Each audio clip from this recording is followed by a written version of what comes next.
back and welcome to part 68 in my build log series of the Trumpeter 1:200 scale model of the Titanic. As you can probably see, today I am working on the funnels, and this is going to be in two parts. I've filmed everything, and as you can clearly see, the funnels are in situ, but this is going to be done in two parts because I filmed a lot of material for this, and it'll be two medium length episodes or one catastrophically long episode, and I think better to be doing it in two parts. So over the course of the two episodes I will be showing everything, cutting out the funnels, how I've arrived at the colour, painting them, adding photo etch detail, assembling photo etch detail, sticking them down onto the model, so everything. In today I will probably show the painting, how I've arrived at the actual colour scheme that I've gone with, and I'll probably make a start on the photo etch detailing and stuff, but most of that, the lion's share, will probably be in part two. So, lot to get through. Without any further ado, let's crack on. Right, so before we go on to actually building these things, probably the hardest bit of the funnel making process was getting the colour right. And this is something that I have spent hours and hours and hours on. I have spent longer on this than I probably did, I don't know, painting the railings on the superstructure or drilling out portholes. It took me ages to find a colour that I liked. And White Star Buff, which is the colour the funnels were painted, is one of those sort of enigmas, really. The truth of the matter is nobody really knows the true shade of White Star Buff.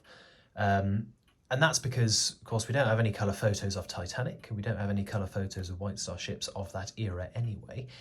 We do have some colour photos of White Star ships from sort of 1930s, 1940s, but there's quite a lot of thought that by that point the colour of White Star Buff had actually changed subtly anyway.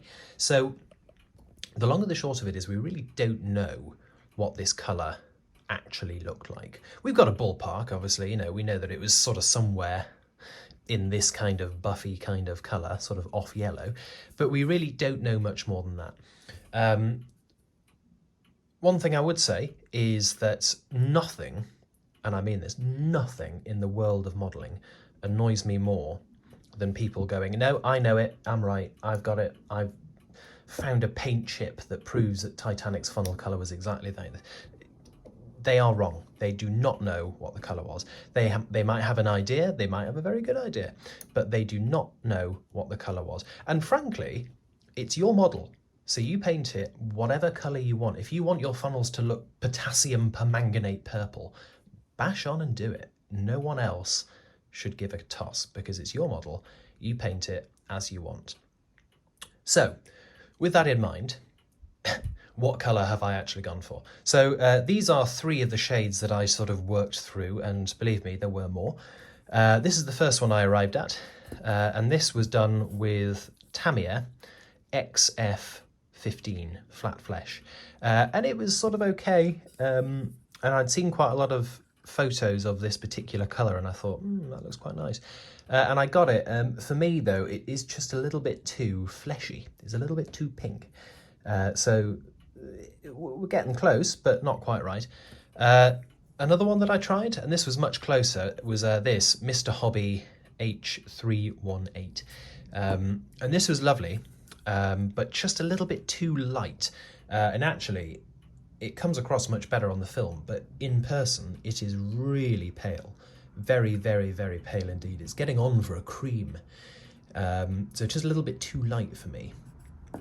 And this is the colour I have arrived at, and it's just a shade darker probably than this one, and that really is because this colour is an invention of my own. Well, it's not really an invention of mine, I didn't create the colour, but I did mix the colour, and it was created with a full pot of Mr. Hobby H318 and 4 drops of matte 62 from Humbrol. And it is just a few shades darker, a little bit browner than the Mr. Hobby comes as standard. Now, what I would say is this is a nice colour and I really like it, and it's one of those things that the moment I got there I was like, yes, that's it, I like it, that's what we're going to go for. What I would say though is when you're doing your own experimentation, you absolutely must paint the black at the top of the funnel as well, because it changes how you perceive these colours completely. This colour, the Mr. Hobby rather, looked almost perfect until I did the matte black on the top, and all of a sudden it looked far too pale. But without the black, it looked perfect. This one looked quite a lot darker actually until I did the black on the top, and then suddenly the black toned it down and made it a lot lighter. And of course, you know, that makes perfect sense. You've got contrast between these colours, but I'm just saying as a sort of warning, don't arrive at a colour and think, yep, that's spot on, paint all your funnels, and then do the black, because you probably will think, it looks a bit different now. Much better to paint the funnels exactly as they will be in their final iteration. But as I say, this is a time-consuming process. It took me ages to arrive at the right funnel colour. And this probably isn't exactly how it's going to be. Sorry about the rough paint. These aren't the funnels I'm going to use on the model, so I did just roughly paint this up at the last moment for the video. But this probably will actually be a little shade darker, because I'm going to varnish these funnels, and it's probably going to be a satin varnish, and I will justify that choice later on. But it's probably going to be a shade darker than this. But that's absolutely fine. I'm pretty confident that will be good. So there you go. That's how I've arrived at my funnel choices. And just to do a brief cut in, these are the same colours. This is the funnel that I painted up just for the video, and then this is the funnel with the same colour, but also a varnish applied on top. And as you can see, it has just darkened it out again a little bit. Happily, to a colour that I actually prefer. It is a little bit darker, a little bit browner, a little bit richer in colour perhaps. And it does look nice, particularly with the sort of shadows in the pipe work. But it's just a note that when you do add varnish, and I suggest that you do because it does protect your funnels, and it, you know, adds a layer of really hard paint on top which locks in all that detail, but it will darken them down, so just something to be aware of. So as you can see, I'm using China 3D funnels here, and this is funnel number 4. And the first thing that needs to be done is to cut them out of their support material. So what I'm doing here is I'm heating a craft knife above a flame, and then while the knife is nice and hot, I'm cutting through those supports. And this is quite an effective way of removing support material.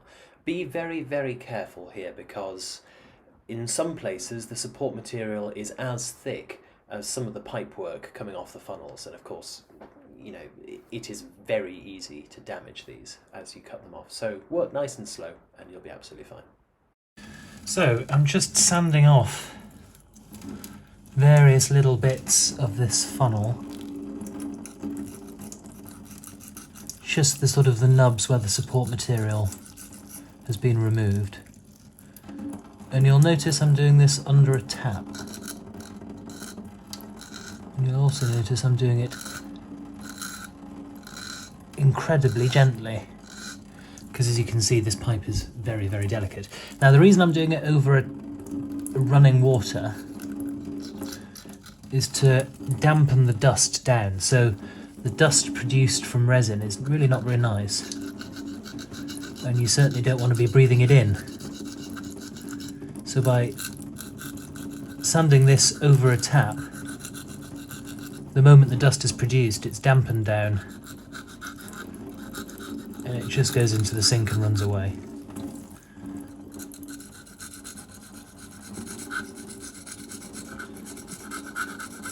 Which is much nicer than breathing it into your lungs.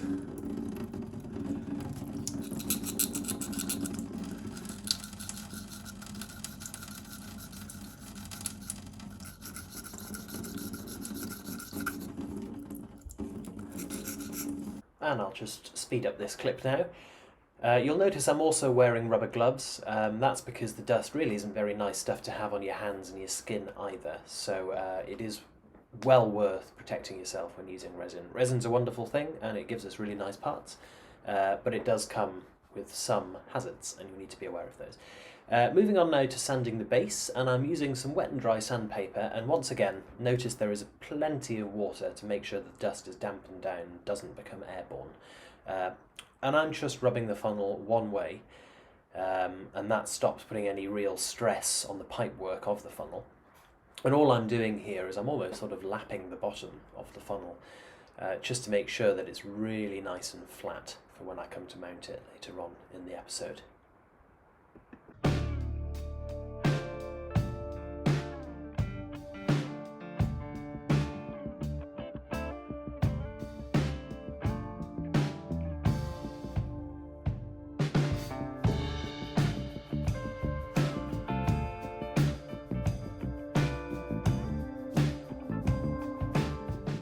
And of course, just rinse and repeat this process with your other 3 funnels. This is funnel number 3. You can tell because of the rather large amount of pipe work on the outside of it.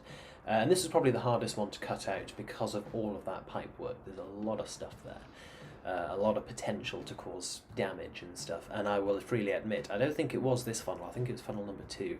But I did snap one of the bits of pipe work, which I had to glue back on. Now the nice thing about resin is because it tends to sort of shatter rather than crumbling, it tends to be quite easy to glue things back together because the breaks are nice and clean.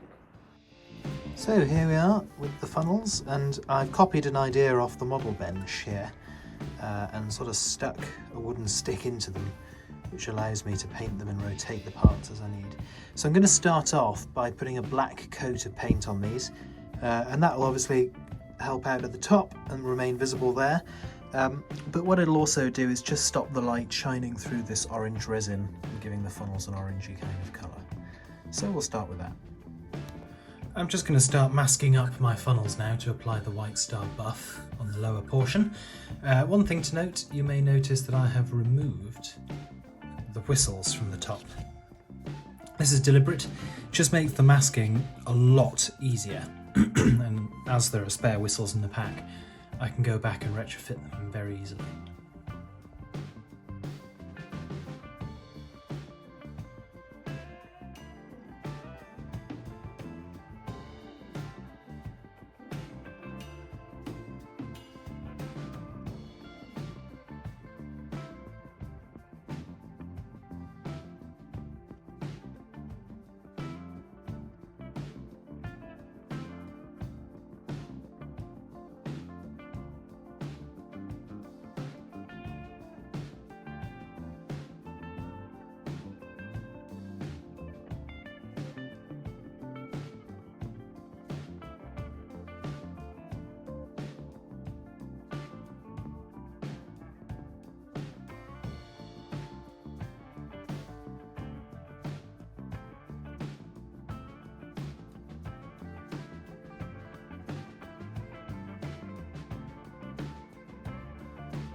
Right, pretty much there now with the funnels. As you can see, we've got a nice crisp line.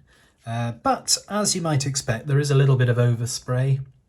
Just see a little bit too much White Star buff underneath the pipework there. And each funnel has its own little imperfection, as you might expect, really. Actually, to be fair, that one's pretty good. But most of them have the little things that need adding, or just a little brush to sort them out, you know, make them look a bit neater. So I'll get ahead and do that now. That's just a matter of, you know, going on with the paintbrush, and there we go. There's another bit there, you see. That's just a matter of going at it with a paintbrush and cleaning it up. So it should be pretty easy. And then I'll start looking at getting all the photo etch and stuff that needs to be added to these as well. Then we can add some of the whistles. As you can see, I've already painted the whistles in a sort of brass colour, but I now need to go onto the pipework underneath and paint that in buff as well. So that needs doing. So there's a fair bit more that needs going on these funnels, but there we go. Slow and steady. So just going over with the paintbrush and sorting out those few little imperfections. You'll notice I am wearing gloves, and I'm doing this every time I touch the funnels, and that's because this buff paint is very, very light and very delicate, so even oil from your fingers will show up, so it's worth protecting these things.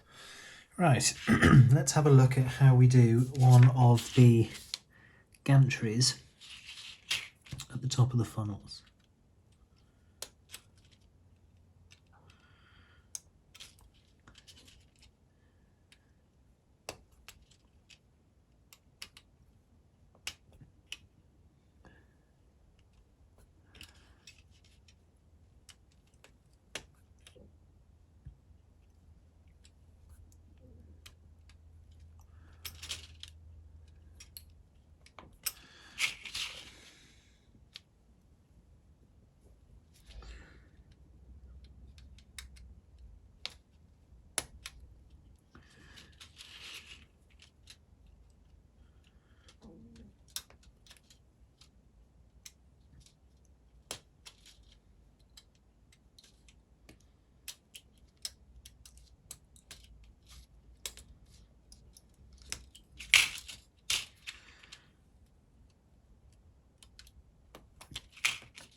So that spidery looking device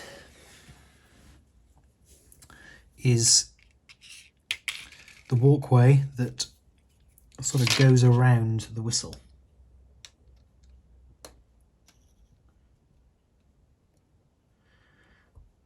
I'm now just cutting out these railings.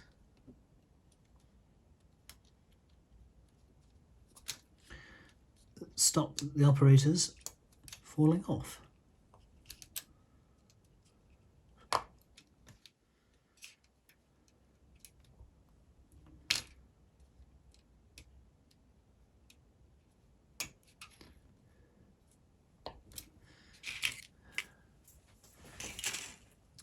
Now the tricky bit is bending these to match this profile. And what I have found is the best thing to use is an Allen key. Now, I know you're going to say immediately, that's not a circle, that's not a curve, that's a series of straights, which you're correct. But it works. And whether this is good practice or not, I don't know. But I tend to push it into my finger because the flesh sort of, you know, allows the metal to get pressed into it a bit.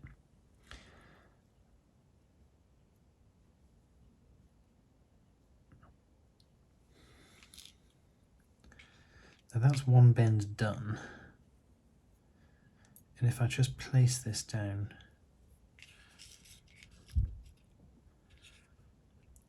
you can see that that curve is pretty spot on.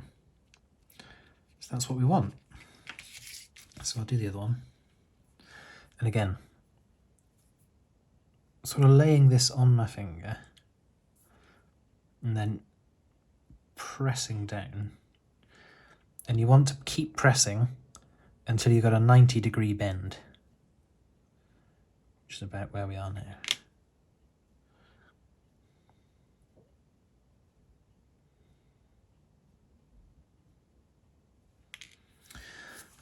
Beautiful. Right.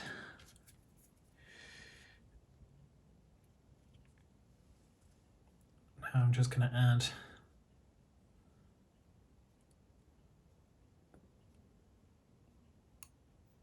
a very small quantity of glue.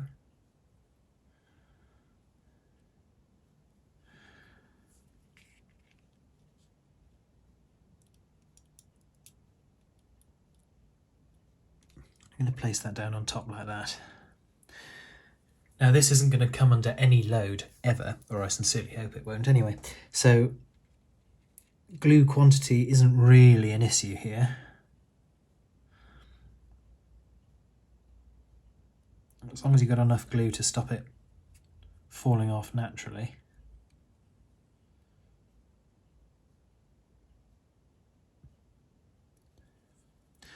That is sufficient, and I've just dropped it.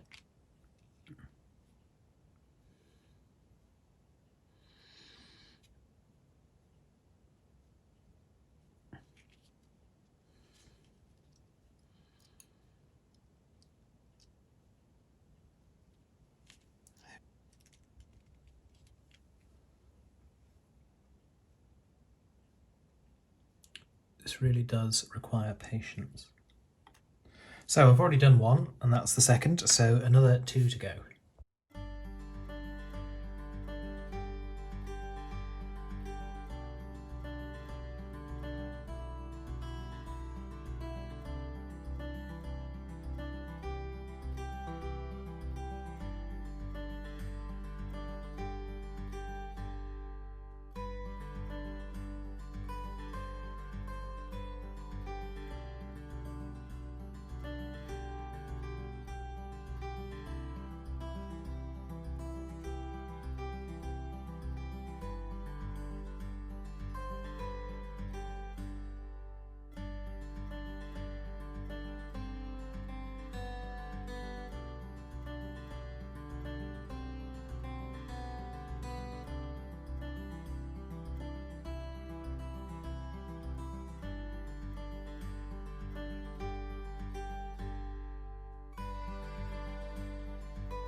So that seems like an appropriate place to end. Just to whet your appetite, here are some photos of the completed funnels, which you'll be seeing next week. But until then, if you do have any questions or comments, pop them down below, and I'll do my absolute best to get back to you. If you enjoyed this video, do please like and or subscribe, and I will see you in the next one. Bye for now.